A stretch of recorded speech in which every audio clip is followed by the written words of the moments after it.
Dah nampak belum skrin cikgu? Dah. Dah Alhamdulillah. Cuti kau laptop ni.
Okey, kita boleh mulakan sekarang. Okey, mana tadi cikgu punya bahan?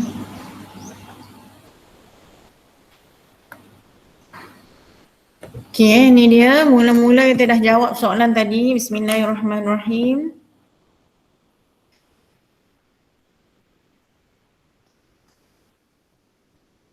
So sikit. Okey. Raja menunjukkan struktur plasma membran. Okey, mula-mula sekali kita labelkan dulu. Kita labelkan.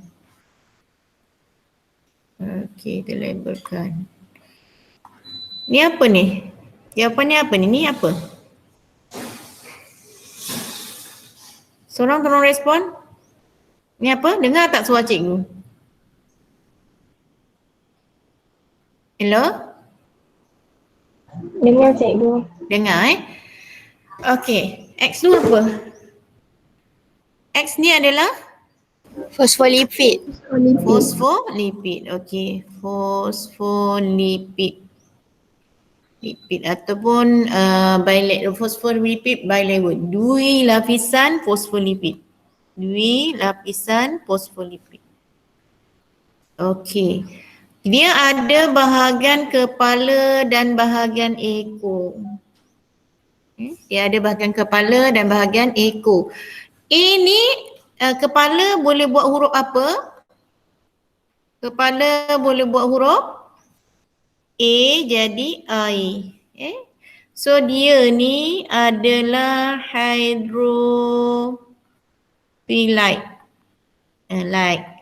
Macam like tangan tu lah sebenarnya. So hydrophilic. So bawah ni ekor adalah hydrophobic.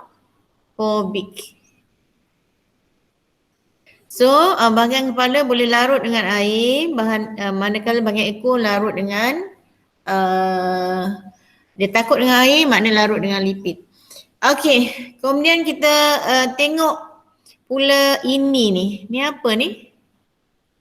Protein apa kalau macam ni? Protein apa? Protein Ni liang. adalah protein. Tolong respon ke tak dengar suara cikgu ni? Ni apa ni? Protein? Protein liang. Ini adalah protein liang. Kalau protein pembawa dia lain sikit dia biasanya kalau protein pembawa dia macam gini. Lepas tu nanti ada tengah dia. Okey, kemudian okey. Kita tengok kat sini ini adalah protein juga kan? Biasanya benda macam ni adalah protein. Kemudian dia ada karbohidrat. Jadinya kat sini glycoprotein. Ni karbohidrat. Jadi dia glycoprotein lah.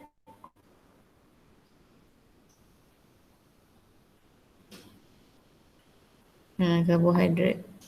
Okay, kalau sini phospholipid bilayer, sini ada di glycolipid. Okay, kat sini ni adalah kolesterol. Okay. So ini adalah glycolipid ni sebab dia connect dengan Phospholipid bilayer, jadi dia glycolipid yang ni.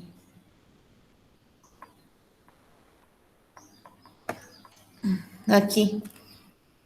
Tengok soalan berikutnya. Pernyataan berikut merujuk kepada pergerakan bahan merentasi membran plasma mengangkut molekul besar larut air mengikut molekul besar larut air mengikut. Kemudian memerlukan protein pembawa. So jawapannya apa? Jawapannya apa?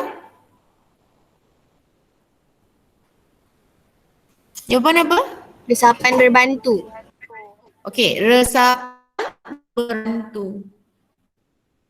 Okay, sebab dia kalau sebab dia memerlukan protein pembawa, dia ada dua jawapan. Sama ada dia pengangkutan aktif atau resapan berbantu. Tetapi kat sini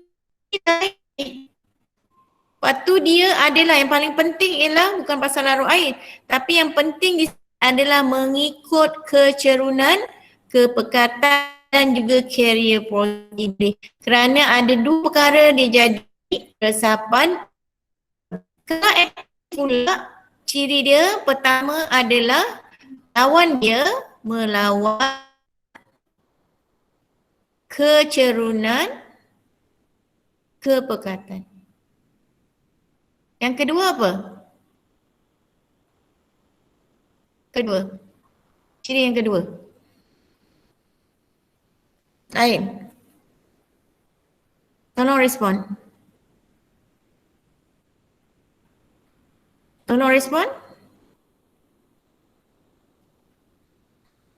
Amalina? Bergabung dengan ATP. Apa dia? Bergabung dengan ATP. Tak dengar yang? Bergabung Apa dia? Sekejap cikgu tengah boleh kuat lagi tak?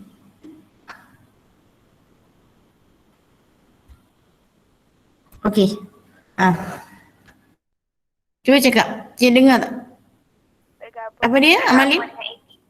Apa? ATP. Memerlukan ATP. Perlu ATP. Okey lagi. Apa lagi? Apa lagi? Mestilah protein pembawa. Protein pembawa. Untuk resapan berbantu, jika ada bahan tu dia bisa kata ni resapan berbantu. Resapan berbantu. Okey, dia bergabung dia terus. Dia bergabung terus. Bila bergabung terus, dia berubah bentuk, kemudian dia akan berubah bentuk, kemudian dia akan keluar. Dia akan keluar, dia patah balik bentuk asal. Okay. Tetapi untuk pengangkutan aktif, dia perlu bergabung dulu dengan ATP. Bergabung dulu dengan ATP. Dia ada satu reseptor bergabung. Sekejap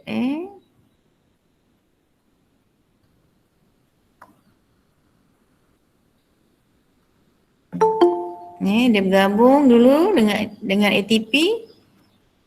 Nanti baru dia berubah bentuk. Bila dia berubah bentuk, barulah bahan tu boleh masuk. Kemudian barulah dia boleh keluar. Okey.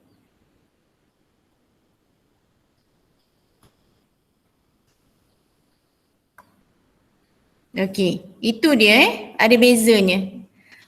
ATP ni buat apa? Bila ATP tu melekat, ada satu reseptor kat sini dia melekat, dia akan bertukar menjadi ADP campur fosfat campur tenaga. Okey, tenaga ni lah yang mengubah bentuk protein pembawa. Barulah bahan molekul tu boleh melekat. dan merentasinya. Okey, kita tengok soalan yang berikutnya. Apakah fungsi kolesterol? Apa jawapannya? Kolesterol. Okey, apa fungsi dia?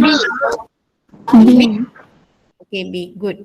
Stabilkan. Ingat cikgu ada kasih cara ingat kan? Stabilkan plasma. Okey. Kita tengok soalan yang berikutnya.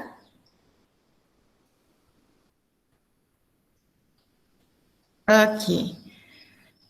Rajah 2 menunjukkan proses penyerapan bahan W. Okey, bahan W ke dalam akar rambut tumbuhan. Akar rambut tumbuhan. Okey. Kita dah belajar, baru je belajar tentang struktur akar dalam tumbuhan, ada endodermis, ada apa tu? Pericycle, cortex, apa sifat epidermis, tidak ada cuticle dia, tak ada cuticle. Kalau tak macam mana air nak masuk. Ini akar rambut akar. Okey. Balik pada sini. Yang memerlukan tenaga. Okey, memerlukan tenaga. Apa jawapannya? Bila memerlukan tenaga, dia mestilah pengangkutan aktif.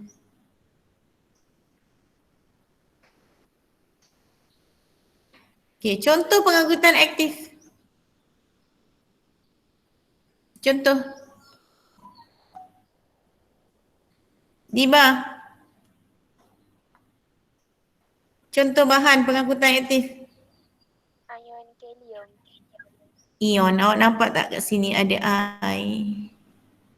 Salah satunya adalah ion. Dekat akar ada 2 perkara yang berlaku kat akar, iaitu penyerapan air. Ada 2, akar ada 2. Penyerapan air dan juga satu lagi penyerapan garam mineral.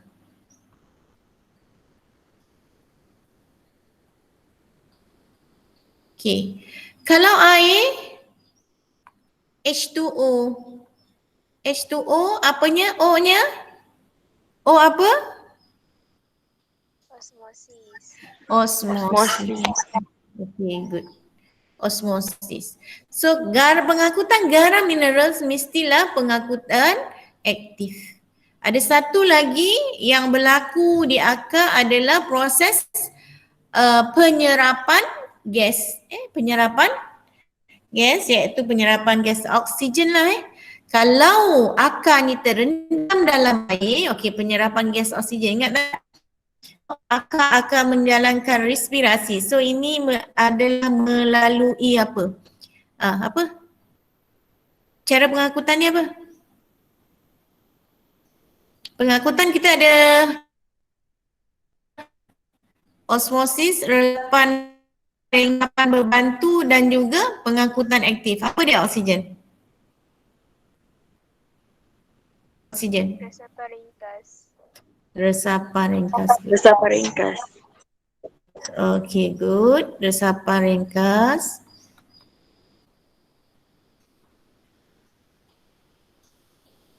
Okay, resapan ringkas. Bila akan berrespirasi secara aerob, kita kaitkan dengan respirasi secara aerob, dia akan C6H12O6. C6H12O6 ni apa? Molekul apa? Glukosa. Good. Glukosa, glukosa akan campur dengan 6 mol oksigen, hasilkan 6 karbon dioksida, campur 6 air, campur energi. Okey, energi. Itu respirasi aerob. Tetapi jika akar ini terendam dalam air, dia akan menjalankan fermentasi alkohol. Iaitu respirasi tanpa oksigen.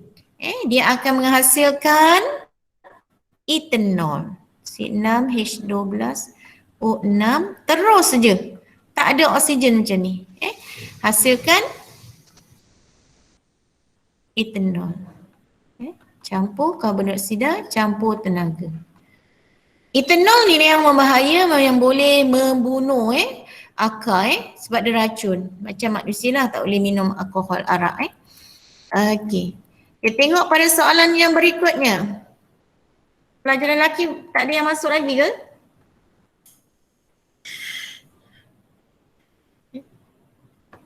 Antara berikut manakah yang melibatkan resapan berbantu?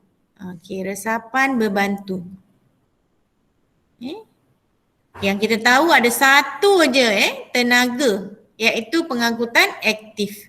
Dia nak resapan berbantu. Okey, kita tengok yang pertama. Pengangkutan ion mineral ke dalam sel akar rambut tumbuhan. Okey, ion mineral. Dia melalui proses apa dia? Tolong seorang. Proses apa? Pengangkutan aktif. Pengangkutan aktif. Bila kita tengok ion dia pengangkutan aktif. Pengangkutan aktif.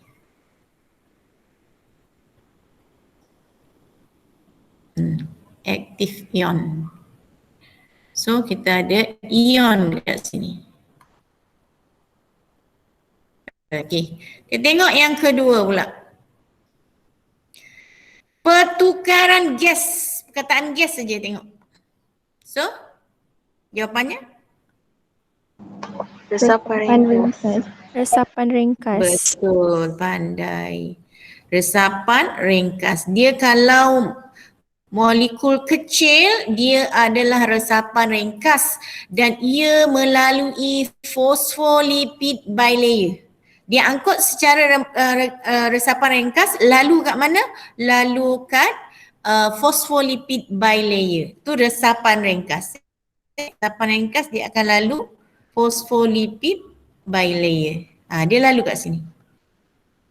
Tu adalah resapan ringkas. Dia lalu di sini. Sebab apa? Gas. Molekul kecil boleh lalu sini. Molekul besar boleh juga tapi dengan syarat larut lipid. Sebab itu lipid dia lalu dekat fosfolipid bilayer. Okey. So tadi dia nak apa? Resapan berbantu. Belum ada lagi. Kita tengok kat sini. Fruktosa diserap ke dalam vilus melalui protein pembawa merentasi membran plasma. Fruktosa di sini. Protein pembawa lagi.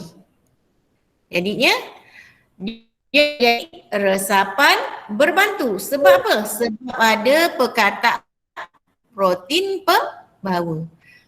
Okey. So kita dah confirm dah sini berbantu. Sebab apa dia resapan berbantu? Kerana ada perkataan protein pembawa. Okey, lagi satu ni. Fruktosa ini adalah larut air tetapi molekul dia besar. So dia tak boleh lalu dekat fosfolipid bilayer. Glukosa pula. Dia dah cakap dah. Protein pembawa. So jawapannya adalah C. Okey, ada soalan tentang ni? Ada? Tak ada. Okey, tak apa. Terus kita tengok soalan berikutnya.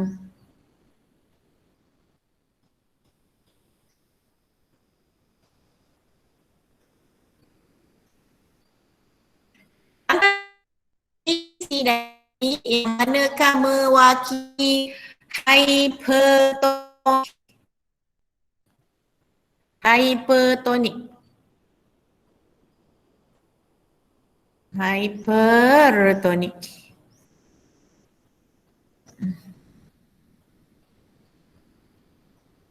Hypertonic. Hypertonic. Okey. Apa maksud hypertonic? Hyper apa maksud? Hyper maksudnya apa? Hyper. Hyper Lebih maksudnya apa? tinggi. Lebih tinggi. Apa yang tinggi? Apa yang tinggi? Kepekatan. Kepekatan zat terlarut. Kepekatan zat terlarut adalah tinggi. Apa dari segi air dia, molekul air dia? Lebih rendah. Molekul air dia lebih rendah. Kalau pekat, macam gula pekat bermakna yang banyak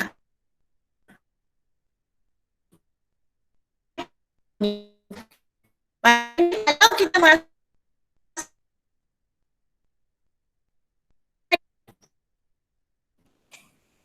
E for apa? E Exit. exit. Maksudnya air keluar. Air keluar.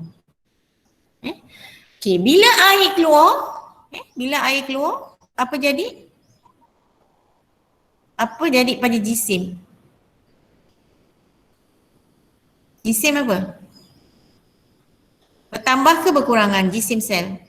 Berkurang. Berkurang. Okey, so kat sini jawapannya adalah D. D. D. Ini adalah hypertonic. Sebab apa? Sebab air keluar secara osmosis. Okay, bila air keluar, jisim pun berkurangan. Okey. Antara A, B dan C, manakah isotonik? Antara A, B dan C, manakah isotonik? C. C. C adalah isotonik. Why isotonik? Sebab dia Kenapa sama. kata Jisim tak berubah. jisim tak berubah ataupun peratus perubahan jisim adalah kosong peratus perubahan jisim sama dengan kosong atau tak berubah. Kenapa tak berubah? Kenapa tak berubah? Why? Why tak berubah? Kenapa tak berubah? Kepekatan zat terlarut adalah sama dengan kepekatan air. Kepekatan zat terlarut dalam sel sama dengan kepekatan zat terlarut dalam larutan. Jadinya kat sini kadar air masuk sama dengan kadar air keluar. Masuk sel sama dengan kadar air keluar daripada sel. Okey, ini dia isotonik. Same. Isotonik jadinya same. Same apa? Same concentration. Same apa? Movement of water.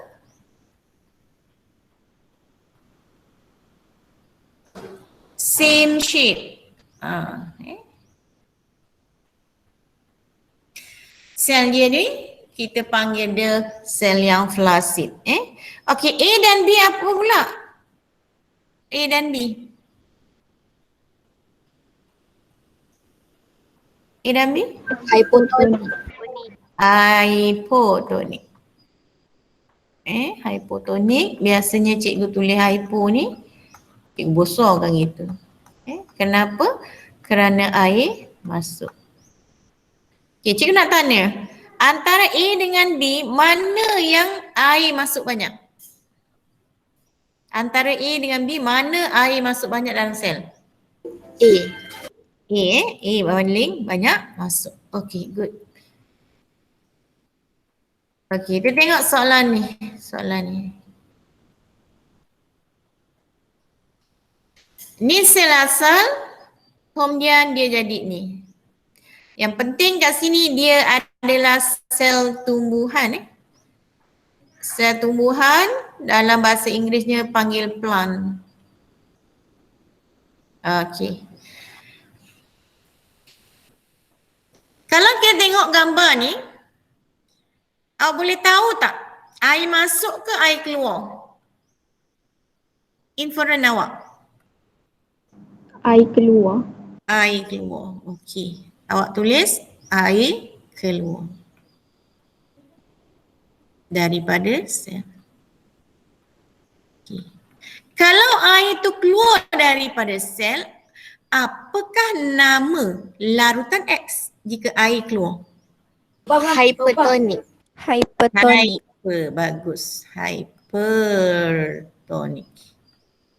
Kita tulis tadi hypertonic for exit. Exit. Water exit. Water exit. Okay, kita dah tahu jawapannya ni.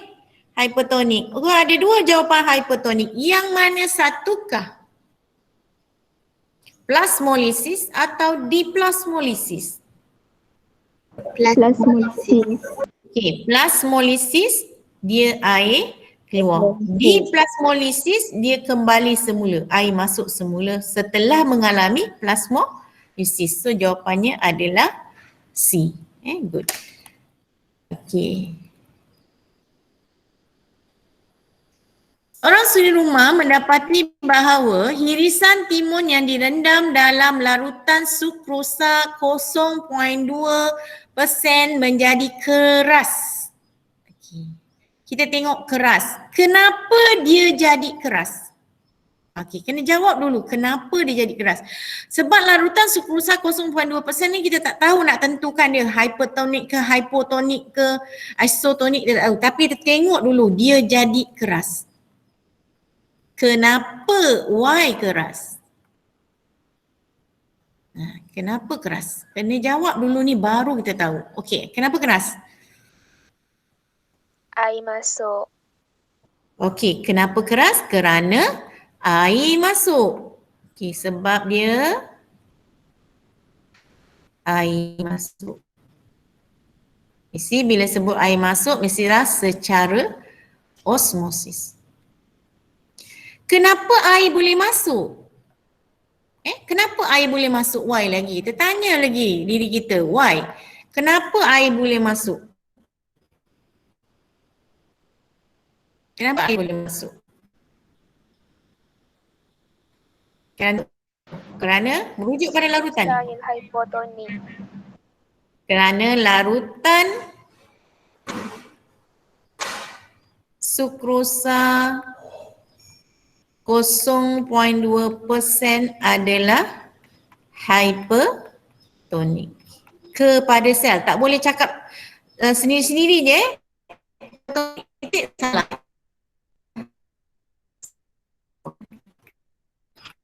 Sel kalau carilah jawapan. Ada tak jawapannya? Cikgu, hypotonik cikgu. Hypo? Hyper. Hypotonik. Keluar. Okey, betul. Betul kerana dia adalah hypotonik. Bukan hyper Terus.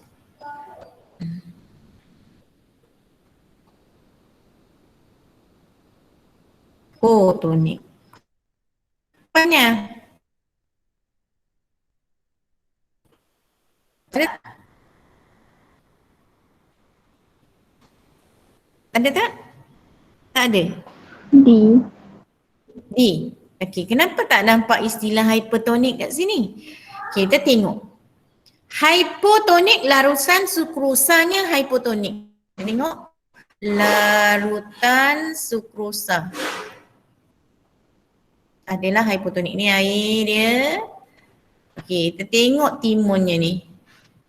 Timun sebagai sel Dia cakap larutan sukrosa hypotonik. Hypo banyak air.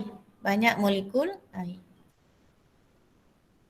Molekul air banyak. Tapi molekul sukrosa sikit. Okey, ini sukrosa. Sikitlah sebab dia cakap hypotonik maknanya air. Air yang banyak. So, kepekatan subsel timun lebih tinggi menyebabkan air meresap ke dalam vacuole. Bila dicakap kepekatan subsel lebih tinggi, maknanya adalah sukrosanya yang lebih banyak. Airnya sikit.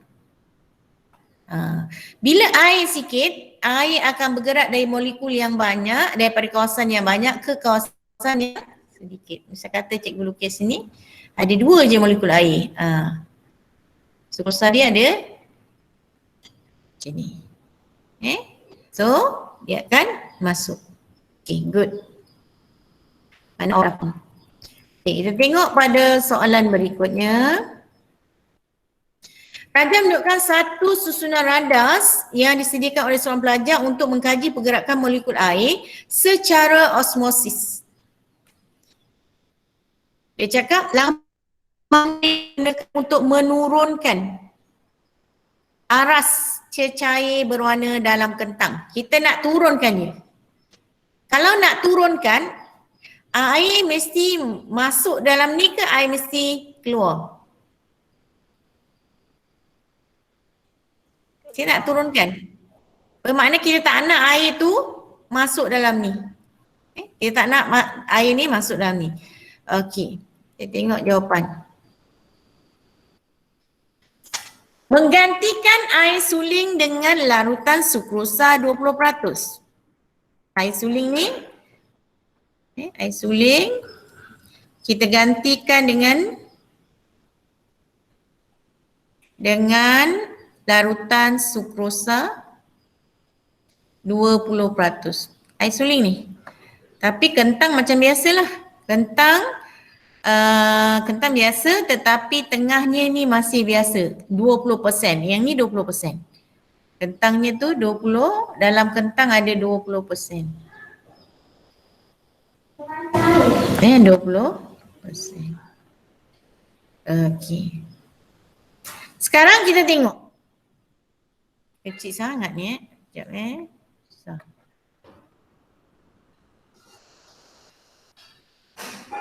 Kita lukis macam ni senang. Okey, kita lukis. Ada 3 lapisan kat sini. Pertama ialah dalam kentang. Dalam lubang kentang tu. Ni kentang ni dalam kentang.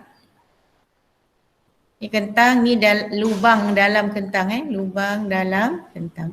Kemudian ni adalah air suling tu, air kat luar. Okey, kita tengok yang pertama asalnya ni. Asalnya ialah dalam kentang 20% sukrosa. Kentangnya tulis kentang je. Kemudian air di luar adalah air suling. Okey, kita tengok air tu bergerak dari mana ke mana. Okey, kita tengok. Air suling dengan kentang mana yang banyak air? Air suling dengan kentang, mana yang banyak air? Air Jawab dulu. suling. Air Air suling. So air akan masuk ke dalam. Okey. Kentang dengan larutan sukrosa 20%, mana yang banyak air?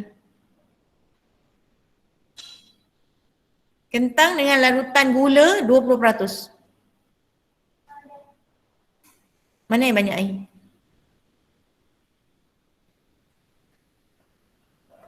Mana banyak air?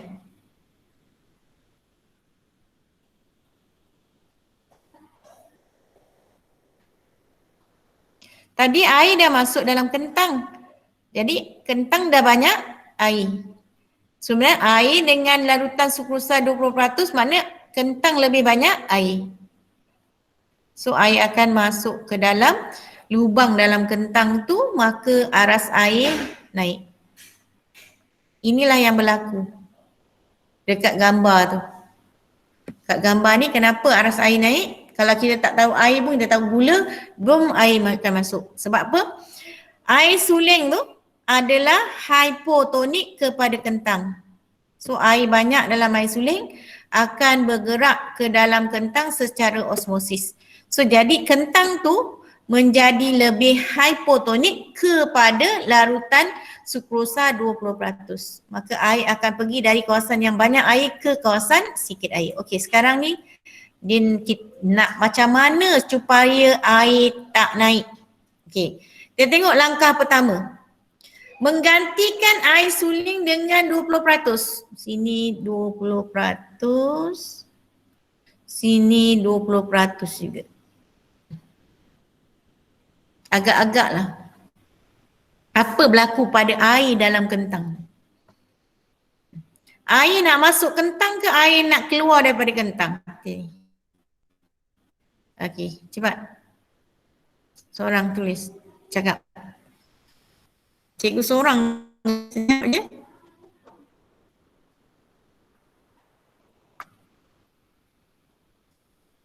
Hello. Cikgu ni. Tak. Okey. Cepat. Sekarang ni 20% sukrosa kat sini, ni pun sukrosa 20%. Okay. Nak masuk dalam kentang ke nak macam mana?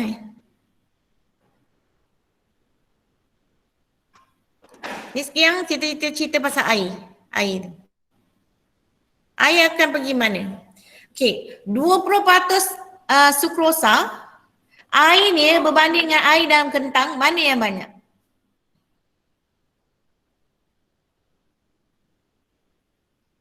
Air dalam sukrosa 20% ke air dalam kentang yang banyak?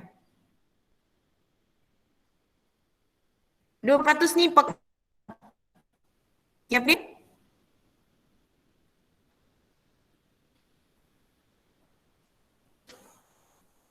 Ada tak? Tak ada. Amalina?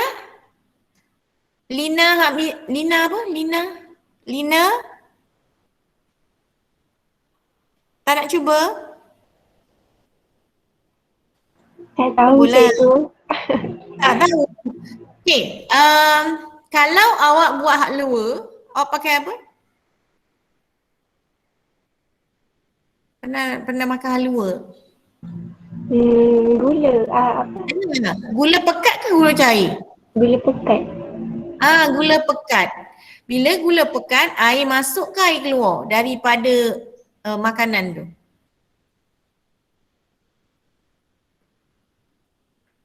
Air. Air masuk ke air keluar?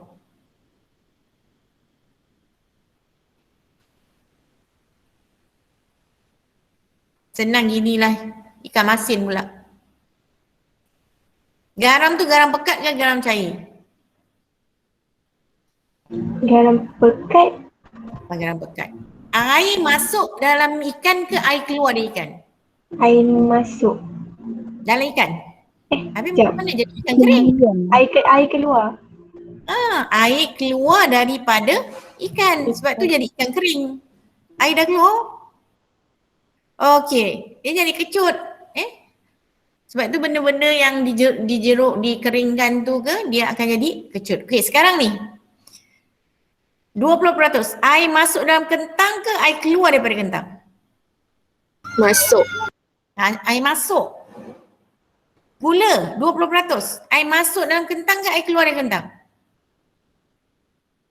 Air masuk dalam ikan kering ke air keluar daripada ikan kering? Air keluar. Daripada ikan. So mesti kat sini air keluar daripada kentang. Kentang tengah ni. So air keluar daripada kentang. Ni air. Sebab dia hypertonik. So bila dia air keluar daripada kentang, apa jadi? Larutan sukrosa ni akan naik. Aras air tu akan naik. Aras dia akan naik. Bukan saja yang ini, tetapi belah sini pun aras dia akan naik. Sebab air tu keluar daripada kentang. Okey. Sekarang yang ni tadi posisi yang pertama, yang asal. Ni yang asal ni. Ni yang kedua. Okey, sekarang kita tengok posisi yang ketiga pula. Apa dia cakap? Gantikan air suling dengan larutan sukrosa 40%. Sekarang air suling ni digantikan dengan larutan sukrosa 40%. 40% larutan sukrosa. Okay. 40% sukrosa. Ini dia tak tukar 20% lagi. Okay. Sekarang macam pergerakan ini masih kentang lagi. Kentang. Okay, kentang. Okay, cakap. Sekarang. Air nak keluar dari kentang ke air dari kentang? Ini 40% ni.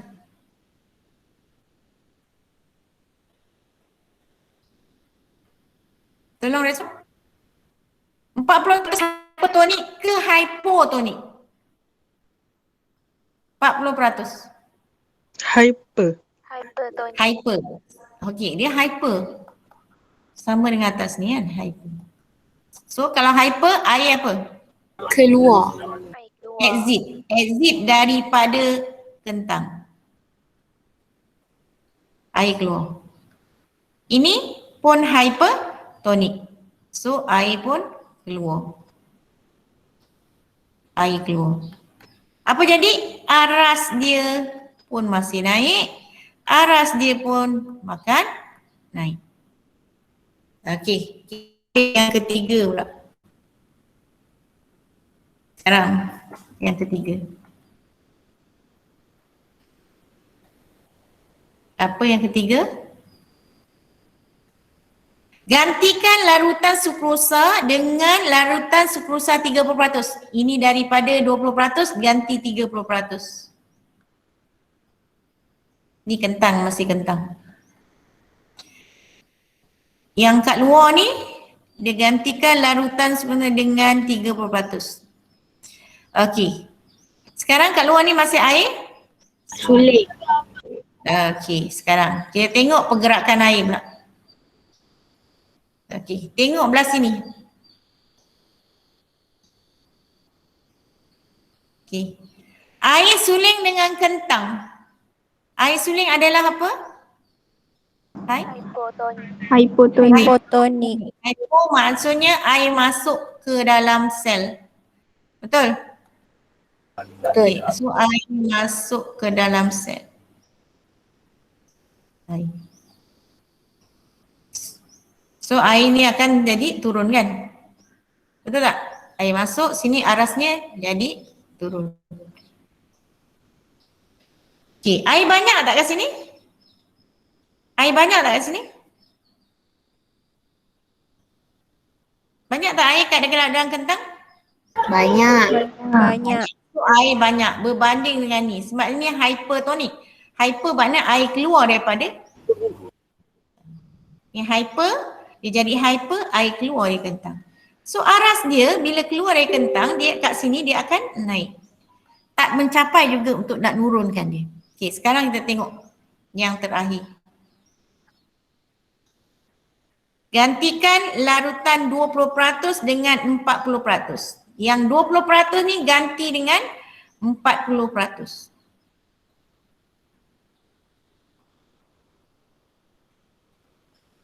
So 40%. So jawapannya apa ni? Tak ada. Macam mana nak turunkan air turun daripada kentang?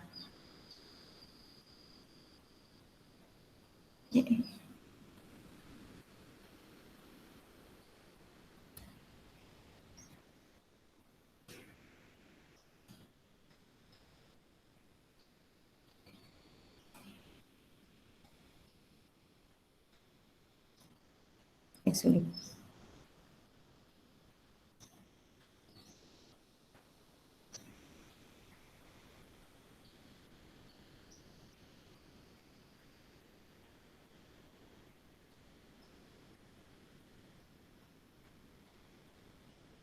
Okey, yang ni.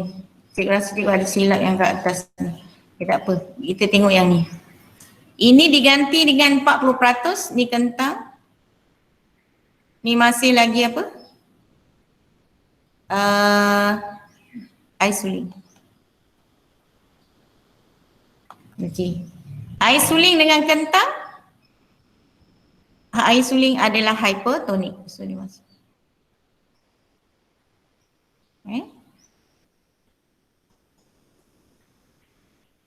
Okey, sebab air suling adalah hypotonik kepada kentang. So air pun dah banyak dalam kentang, berbanding dengan sini, maka air akan keluar daripada kentang. So aras naik. Yang aras kat sini turun. Sekarang kita tengok tak ada jawapan tadi kan. Kita tak dapat jawapan. Jawapannya apa tadi? Awak tengok. B. B ke? Menggantikan air suling dengan B jawapannya.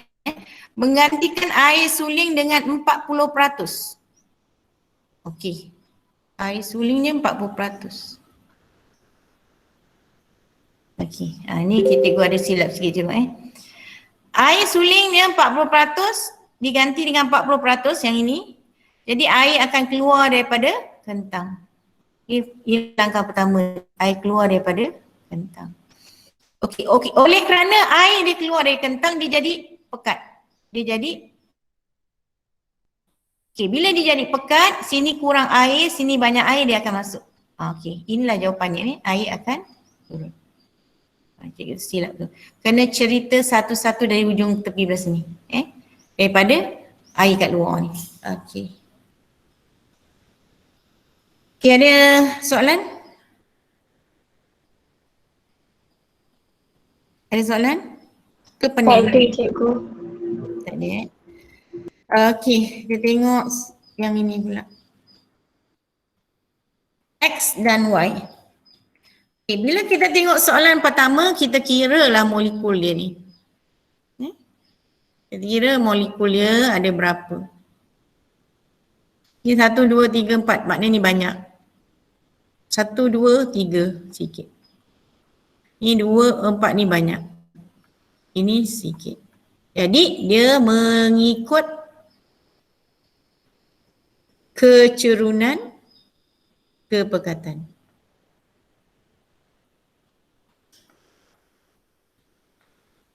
Adakah dia lalu fosfolipid bilayer? Dia lalu mana ni? Dia lalu mana? Protein pembawa. Protein pembawa. Kita dah boleh terjemahkan tak apa dia ni? Kita dah boleh terjemahkan tak dia punya jenis pengangkutan apa? Okey. Rosalia, mana ada tak? Rosalia. Rosalia. Ya, cikgu. Apa dia? Apa? Daripada mengikut kecerunan kepekatan dengan protein pembawa ni. So dia apa nama jenis pengangkutan dia? Osmosis kah? Resapan kah? Resapan membawa kah? Pengangkutan aktif kah? Resapan ringkas.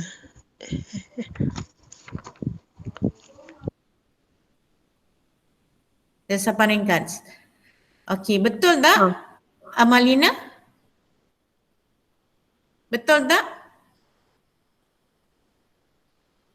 Amalina? Nur Atika? Tak. Tak betul. Sepatutnya apa ni? Resapan berbantu. Resapan berbantu. Sebab apa resapan berbantu? Sebab dia ada protein pembawa. Okey, kita tengok kat sini pula. Okey, yang 4 segi ni ada berapa? 1, 2. Yang 4 segi ada berapa? 3. Jadinya sini rendah, sini tinggi. Di sini adalah melawan kecerunan kepekatan.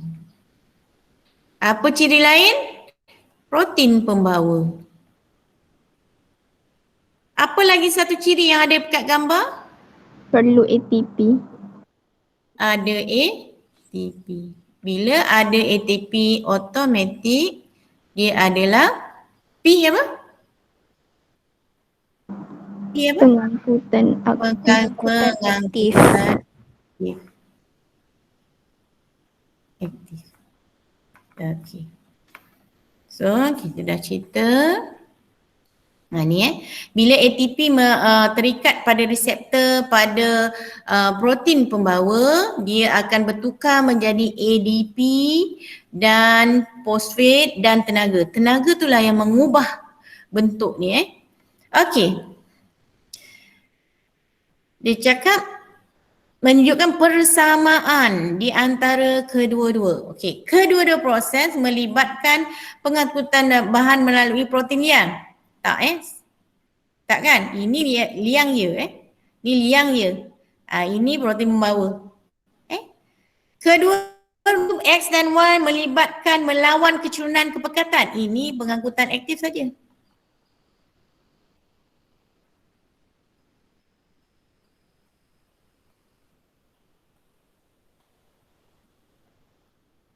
Okey. Kedua-dua proses melibatkan protein pembawa, betul? X dan Y mengangkuti merentasi lapisan membran plasma. Ialah dia merentasi. Kedua-duanya merentasi lalu carrier protein. So jawapannya 3 dan 4. Okey. Okey, rajah menunjukkan pergerakan bahan P merentasi membran plasma dari alveolus ke dalam darah. Mana Q pula membran plasma ke dalam rambut akar. Kita dah tahu dah alveolus mestilah sini gas. Tak ada benda lain. Sama ada karbon dioksida ataupun apa tu? Oksigen. Ni gas ni. Kalau gas apa nama dia? Pengangkutannya? Resapan Osmosis ringkas. Resapan ringkas. Resapan ringkas. Okey. Ni adalah resapan ringkas. Q pula. Q ni ada banyak. Apa yang ada kat sini? Tengok apa yang masuk. Dia cakap tak dia kat atas? Tak, dia cakap lagi. Okey. Q tu. Dia kalau air jadinya H2O osmosis. Kalau garam mineral apa dia? Apa dia? Garam mineral? Ion mineral? Pengangkutan aktif. Pengangkutan aktif. Kalau gas? Resapan ringkas. Resapan ringkas. Okey, dia tanya P. P dia dah jawab dah, resapan ringkas.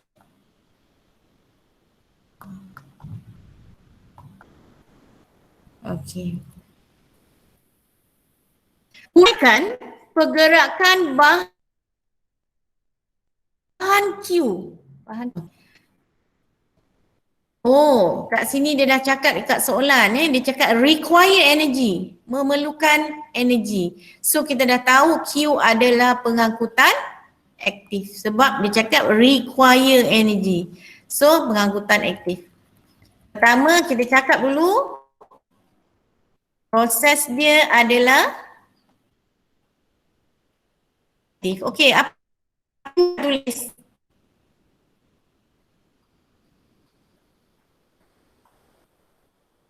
Okey, poin kedua. Nak tulis apa? Siapa nak cuba? Jangan malu. Fatihah. Okey, apa poin kedua nak cerita? Nak cerita pasal Q tadi. Pengangkutan aktif. Air pula. Aktif. Okey, nak cerita apa? Fatihah? Tengok gambar yang kita dah tulis tadi tu. Pengangkutan aktif. Dari atas tu kita dah tengok. Okey, aktif. Apa ciri aktif? Kita salin semua apa ciri aktif tu. Okey, cepat senaraikan dulu. Ciri pengangkutan Tak nak- aktif cikgu. Nanti kita boleh masukkan dalam jawapan. Dia bergerak ciri dia? dari kawasan berkepekatan rendah ke kawasan berkepekatan tinggi. Okey, bergerak dari kawasan kepekatan rendah kepada kawasan kepekatan tinggi lain. Memerlukan tenaga. Okey, perlu tenaga lagi. Melalui protein pembawa. Perlu protein pembawa. Okey, so kita ceritakanlah. Kita cakap kepekatan bahan Q di dalam tanah lebih rendah, kan? Betul tak? Lebih rendah, dia cakap rendah. Lebih rendah daripada kepekatan bahan Q di dalam sel akar. So, kemudian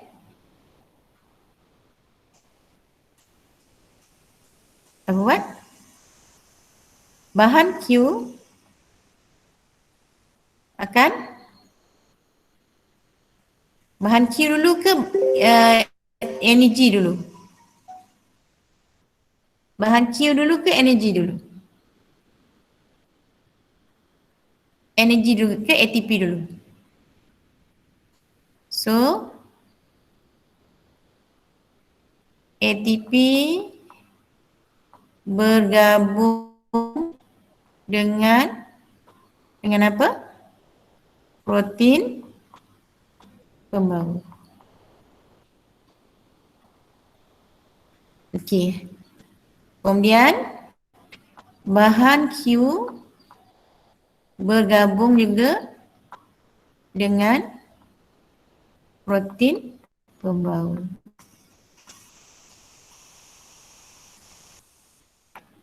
Okey, kemudian apa dia? ATP terurai kepada ADP, fosfat dan tenaga. Tenaga menyebabkan protein pembawa berubah bentuk.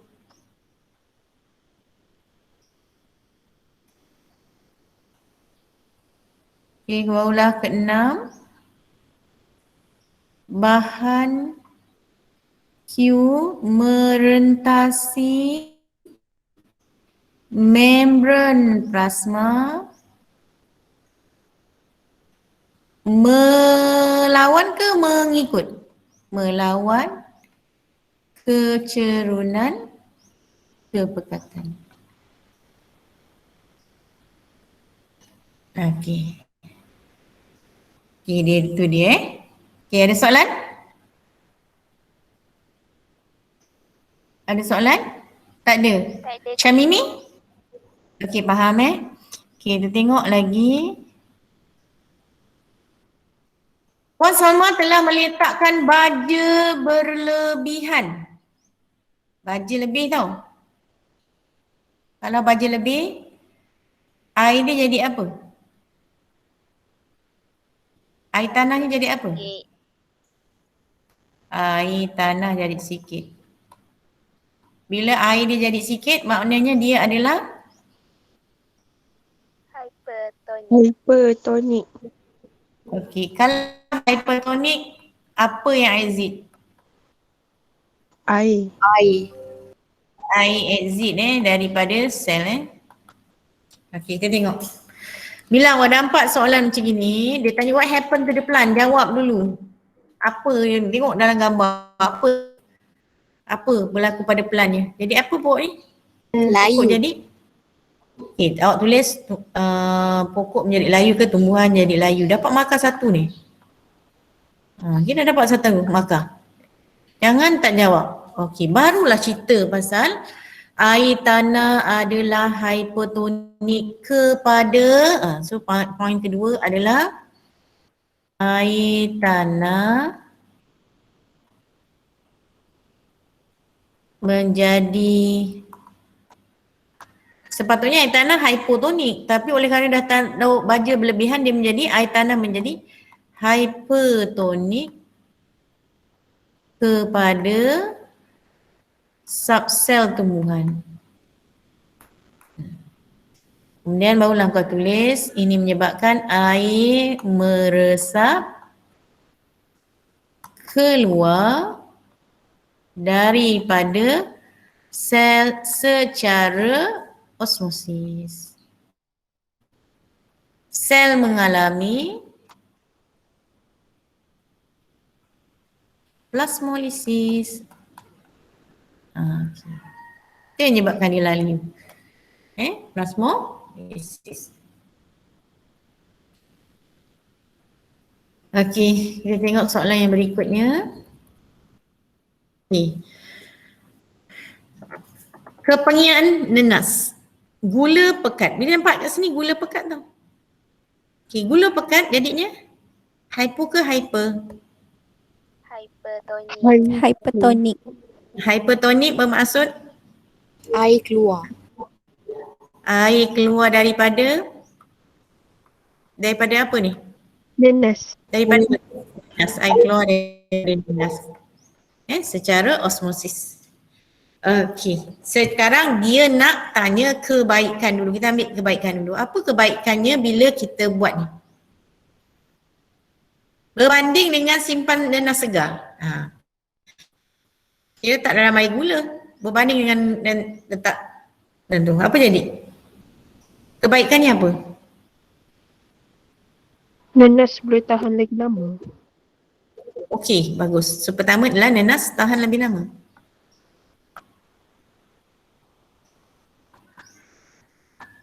Kenapa tahan lebih lama? Air keluar. Bila air keluar ni, bakteria tak boleh hidup dalam dia. So dia tak busuk. Nenas tahan lebih lama. Lagi apa? Dari segi rasanya apa?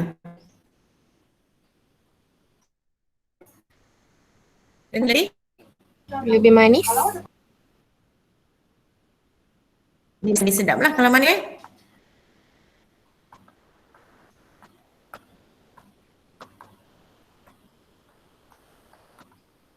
Lebih sedap. Senang tak nak bawa nenas yang ni dengan bawa nenas yang segar? Mana yang dibawa? Yang ini. Nenas yang ni lebih senang nak dibawa dari segi pengangkutannya. Okey, kita tengok keburukan.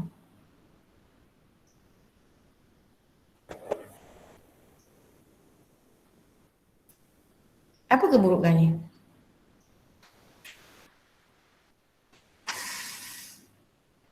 Kurang khasiat sebab manis. Lagi kurang berkhasiat. Kurang berkhasiat sebab dia tak segar kan. Okey. Lepas tu lebih gula yang berlebihan Gula yang berlebihan sebab kita tambah gula tadi gula yang berlebihan. Jadi tak baik untuk kesihatan Okey. Itu dia. Kurang berkhasiat lah perbandingan ni sebab mungkin vitamin C-nya dah teroksida semua kan. Okey, tetapi kita belajar apa itu sain kelas sain teras dia antioksidan gitu Okey. Habis. Kita belajar sampai pukul 11 patutnya cikgu lambat tadi. Okey, kita cuba kita tengok ni satu ni soalan sebelum kita pergi soalan yang lain. Okey. Okey, antara tiga-tiga ni mana yang bentuknya tak berubah?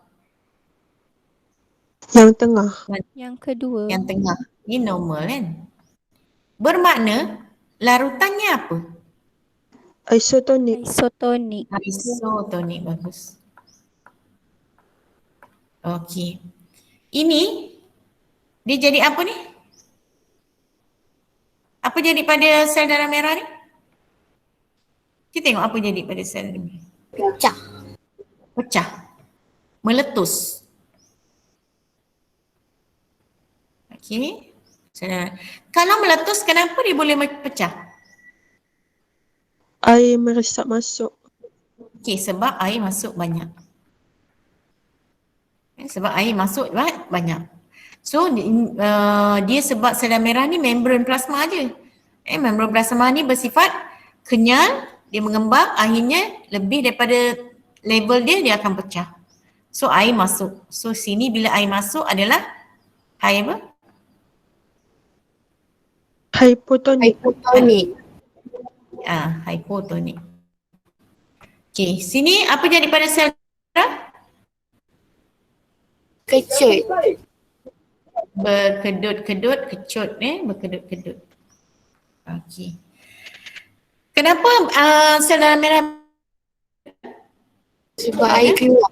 Air keluar. Air keluar. Okey. Sebab air keluar. Okey. Kalau air keluar bermakna larutan ini adalah Hypertonik. Hypertonik. hypertonik kepada sel. Jangan lupa hypotonik. Hyper pula. Hypotonik. Hypertonik. Okey. Ni namanya, ni keadaannya dinamakan krinasi. Kedut-kedut. Ini namanya hemolisis. Sis tu makna pecah. Hem ni darah. Okey. Terangkan apa berlaku kepada sel darah merah dalam 50% larutan natrium klorida, 0.85% natrium klorida dan juga air suling. Jadinya kita kena cerita satu-satu. Okey, kita mulakan, dia cakap apakah berlaku pada sel darah merah. Kita jawab dulu apa dia cakap. So, ke dalam 5%. Okey, kita tulis dulu. Untuk 5%. Kita jawablah. Sel darah merah menjadi berkedut-kedut. Sel darah merah menjadi berkedut-kedut. Okey. Sel darah merah menjadi berkedut-kedut. Keadaan ini dinamakan krinasi. Kenapa? Barulah kita cakap ni. Kerana natrium, 5% larutan natrium klorida adalah hypertonik kepada sel. So air meresap keluar.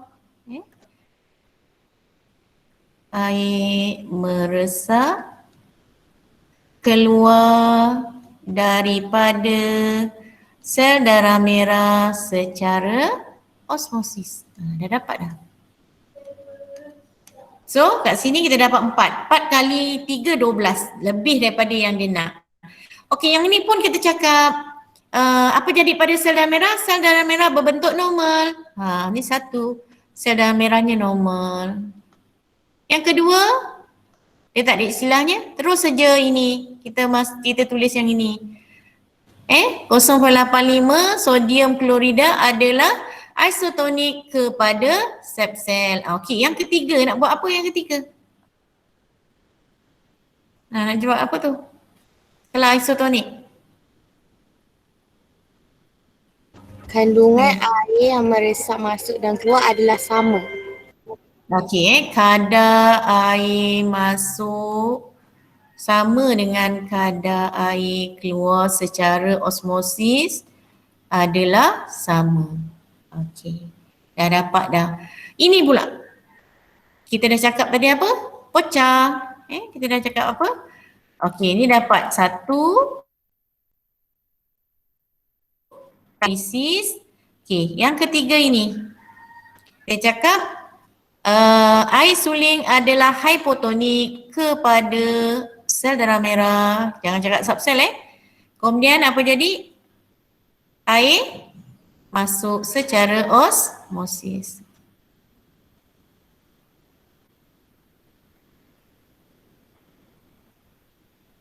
Okey, itu je. Kita conteng dulu dekat kita punya tu.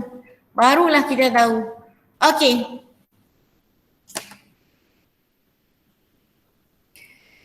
Soalan yang ni. Terakhir dulu.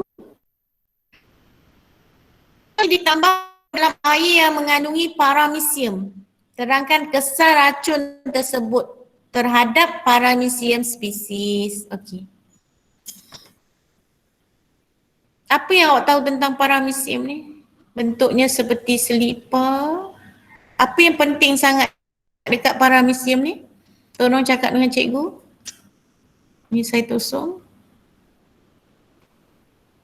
Okey. Apa yang penting dekat paramecium? Cikgu tengah lukis apa ni? Bakul mengecut. Bakul mengecut. Okey. Kalau vacuum ni mengecut dia kat sini, satu lagi mesti dia dah keluar kat tepi.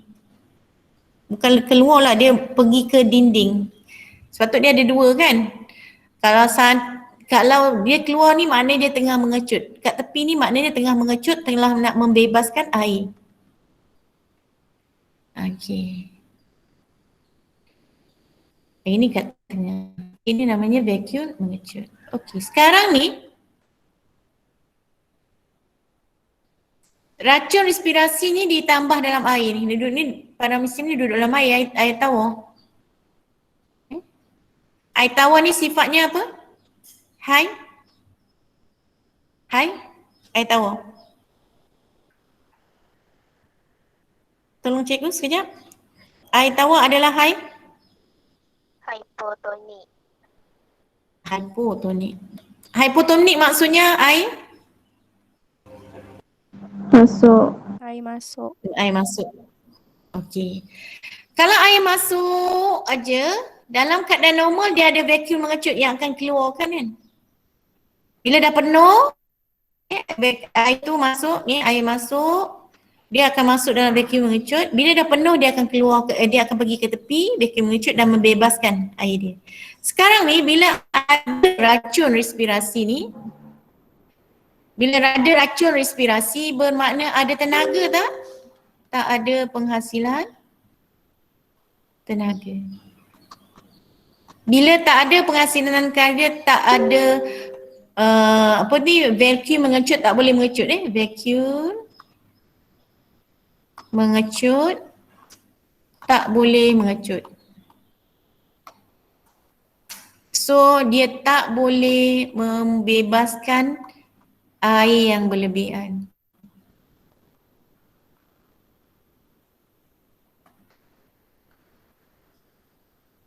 So bila air masuk, vacuum mengecut akan paramecium akan mengembang. Last kali dia akan pecah. Pecah matilah. Sepatutnya dalam keadaan normal bila air masuk ni, air suling adalah, air tawar adalah hypotonik kepada subsel paramecium. Air meresap masuk ke dalam paramecium. Kemudian ini menyebabkan vacuum mengecut mengembang. Kemudian apabila dia capai tahap maksimum, dia akan mengecut dan mengeluarkan air yang berlebihan. Tapi dalam keadaan dia taruh racun respirasi, tak ada tenaga, maka vacuum mengecut tak boleh mengecut. Okey, ada soalan? Kita berhenti setakat ni.